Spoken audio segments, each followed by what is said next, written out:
S, B और जे ये तीनों पार्टनर्स थे इन अ फर्म। इनका हमें पुराना रेशियो नहीं गिवन है बच्चों इन द क्वेश्चन, तो आप उनके पुराने रेशियो को इक्वल ले लीजिएगा। इन्होंने टी को अपना नया पार्टनर बनाया और उसको जो है 1/5 शेयर इन द प्रॉफिट्स दिया गया। आपको बताना है कि एस, बी और जे इन तीनों का सैक्रिफाइसिंग रेशियो क्या होगा। तो बच्चों जहां पर कोई इंफॉर्मेशन नहीं दे रखी होती है कि पुराने पार्टनर्स ने कैसे सेक्रीफाइस किया in the favour of new partner, बस आपको पुराने पार्टनर्स का पुराना रेशियो दे रखा है और नए पार्टनर का शेयर दे रखा है और कोई फर्दर इंफॉर्मेशन नहीं है इन द क्वेश्चन। तो ऐसे में यही माना जाता है कि जो पुराने पार्टनर्स हैं अपने पुराने रेशियो में ही सेक्रीफाइस कर रहे हैं in the favour of new partner. और अगर आपको फिर भी निकाल के दिखाना है तो आप ऐसे निकाल के दिखा सकते हैं कि जो टी का शेयर है 1/5,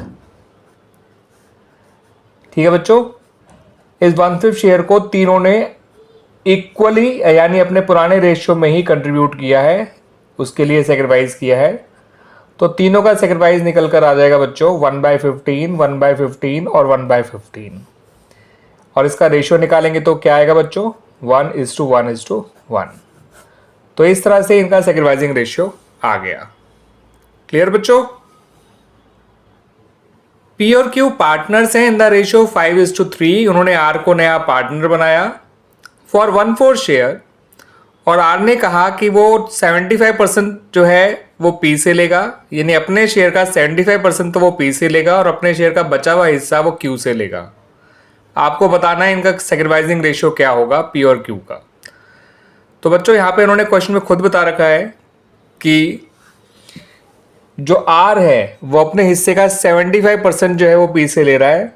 तो अंडरस्टूड है कि अपने हिस्से का वो 100 - 75% यानी कि 25% वो क्यू से लेगा। ठीक है बच्चों? तो इसका मतलब इनका सैक्रिफाइसिंग रेशियो हुआ 75:25 या फिर हम कह सकते हैं 3:1। इस क्वेश्चन में हमसे केवल और केवल सैक्रिफाइसिंग रेशियो मांगा गया है बच्चों। तो हमें ना ही यहाँ पे सैक्रिफाइस निकालना है ना ही यहाँ पे नया प्रॉफिट शेयरिंग रेशियो निकालना है, जस्ट सैक्रिफाइसिंग रेशियो निकालना था जो इस तरह से निकल कर आ गया बड़ी ही आसानी से। कबीर और फरीद पार्टनर्स हैं इन द रेशियो 7:3। कबीर जो है वो सरेंडर कर रहा है 2/10 फ्रॉम हिज शेयर और फरीद जो है वो सरेंडर कर रहा है 1/10 from his share in favour of Jyoti जो कि एक नई पार्टनर है। आपको इतनी इंफॉर्मेशन के बेसिस पे बच्चों बताना है कि इन तीनों पार्टनर्स का नया प्रॉफिट शेयरिंग रेशियो क्या होगा और साथ के साथ आपको बताना है कि कबीर और फरीद इन दोनों का सैक्रिफाइसिंग रेशियो क्या होगा। तो बच्चों यहाँ पर एक बात का ध्यान रखिएगा कि जो कबीर है वो जो सैक्रिफाइस कर रहा है वो 2/10 फ्रॉम हिज शेयर है। तो यहाँ पे फ्रॉम वर्ड को ध्यान रखिएगा कि वो अपने शेयर में से 2/10 सैक्रिफाइस कर रहा है। तो इसका मतलब ये इसका एग्जैक्ट सैक्रिफाइस आपको दे रखा है। ऐसे ही फरीद भी अपने शेयर में से 1/10 सैक्रिफाइस कर रहा है। तो यहाँ भी फ्रॉम जो वर्ड लिखा है इसका मतलब आपको कबीर और फरीद दोनों का सैक्रिफाइस क्लियरली दे रखा है इन द क्वेश्चन। कबीर का सैक्रिफाइस है 2/10, ठीक है बच्चों।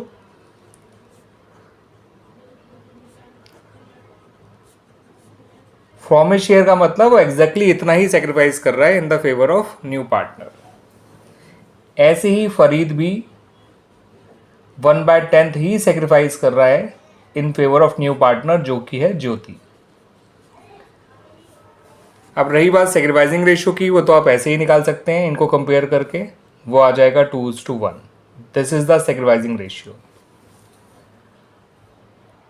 अब किसी भी पार्टनर का नया शेयर निकालने के लिए उसके पुराने शेयर में से उसके सैक्रिफाइस को माइनस किया जाता है।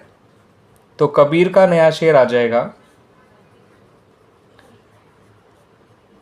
उसका पुराना शेयर जो कि है 7/10 माइनस उसका सैक्रिफाइस जो कि है 2/10, ये आ गया 5/10।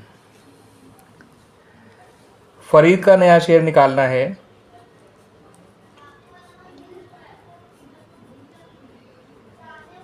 तो उसका पुराना शेयर 3/10 माइनस जितना सेक्रीफाइस किया 1/10 यानी कि नया शेयर आ गया 2/10। ज्योति के नए शेयर के बारे में बात करें तो ज्योति का नया शेयर में दे नहीं रखा बच्चों, लेकिन जितना कबीर ने दिया और जितना फरीद ने दिया दोनों उसको जोड़ दीजिए 2/10 और 1/10 को, तो ज्योति का नया शेयर आ जाएगा बच्चों 3/10। तो इस तरह से इनका नया प्रॉफिट शेयरिंग रेशियो बना बच्चों, न्यू रेशियो या new profit sharing ratio 5:2:3। Clear बच्चों? इस तरह से इस क्वेश्चन का सॉल्यूशन निकल आया। यहाँ ध्यान रखिएगा, फ्रॉम वाली बात जो मैंने को बताई है, अगर फ्रॉम में शेयर लिखा होता है इसका मतलब आपको सेक्रीफाइस क्लियरली दे रखा है। जैसे यहाँ पर कबीर का सेक्रीफाइस 2/10 था और फरीद का सेक्रीफाइस क्लियरली 1/10 था, और जितना इन्होंने सेक्रीफाइस किया वही नए पार्टनर का शेयर है। और जब भी किसी पार्टनर का नया शेयर निकालना हो तो उसके पुराने शेयर में से उसके सेक्रीफाइस को माइनस किया जाता है, ना कि सेक्रीफाइसिंग रेशियो को। इस बात का ध्यान रखिएगा। सेक्रीफाइस 2/10 और 1/10 है, सेक्रीफाइसिंग रेशियो 2:1 है। तो आपको जो नया शेयर निकालने के लिए माइनस करना है वो इनके सेक्रीफाइस को करना है, सेक्रीफाइसिंग रेशियो को नहीं। इस बात को ध्यान रखिएगा बच्चों।